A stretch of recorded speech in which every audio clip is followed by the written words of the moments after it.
एक किसान, उसका वृद्ध बैल। किसान उस वृद्ध बैल को लेके खेतों में जा रहा था। वृद्ध बैल अचानक से एक कुएं में गिर जाता है। कुआं थोड़ा गहरा था। गिरने के बाद बैल की आवाज़ आती है, चिल्लाता है। किसान उसके पास जाता है और देखता कि मैं इसको कैसे निकालूं, लेकिन मैं अंततः ये सोच के थक जाता कि मैं इस बैल को नहीं निकाल सकता। बाद में सोचता कि मैं इस बैल को यहीं पे इस कुएं में दफना देता हूँ। लेकिन मैं सोचता कि मैं अकेला इस बैल को नहीं दफना सकता, तो वो गांव जाता, गांव से 10-12 लोगों को लेके आता कि ऐसे ऐसे स्थिति, एक घटना घट गई, उस बैल को दफनाना।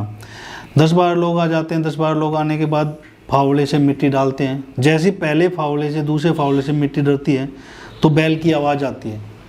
बैल की आवाज़ देख के वह सोचते हैं कि यह चिल्ला रहा है, मृत होने से पहले व्यक्ति चिल्ला रहा है, उसी प्रकार यह एक वृद्ध बैल भी चिल्ला रहा है और वह मिट्टी डालते रहते हैं। जैसे जैसे वृद्ध बैल के ऊपर मिट्टी डलती है वह चिल्लाता है, लेकिन वह अपनी जो उसके ऊपर मिट्टी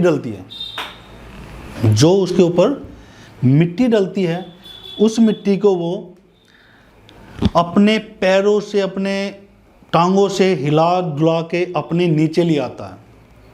क्या करता है? जैसे ही उसके ऊपर मिट्टी डलती है, वह बैल अपने पैरों से, अपने टांगों से उस मिट्टी को अपने नीचे ले आता है और वह मिट्टी उसके नीचे दबती जाती है।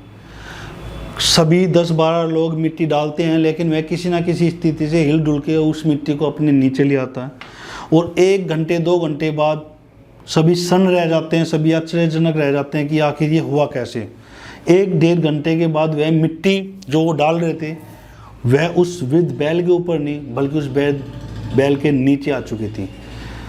2 घंटे बाद जब देखते हैं तो बैल उनके सामने खड़ा पाता है और निकल के बाहर आ जाता है।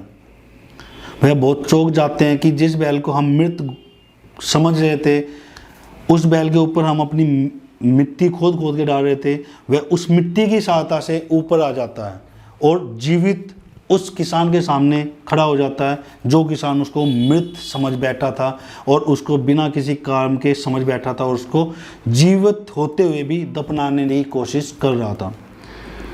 तो इस कहानी के पीछे एक ही छोटा टॉपिक कि हम कई बार कुछ गलतियां जो हमारे ऊपर थोपी जाती है, कुछ प्रेशर हमारे ऊपर थोपे जाते हैं, जिन प्रेशर और जिन गलतियों के कारण अपने आप को बहुत नीचा देखते हैं और हम अपने किसी भी ड्रीम्स को, किसी भी कार्य को पूरा नहीं कर पाते।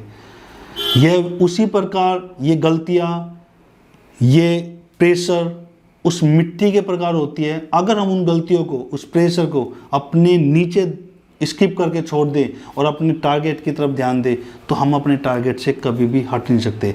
जैसे वृद्ध बैल अपने आप को जीवित घोषित कर देता है और जीवित दिखाता है, उसी प्रकार हम अपने आप को अपने ड्रीम से दूर नहीं कर सकते। हम अपनी मिस्टेकों और हम अपनी कुछ मिस्टेकों से छुपा के हम अपने ड्रीम को पूरा कर सकते हैं।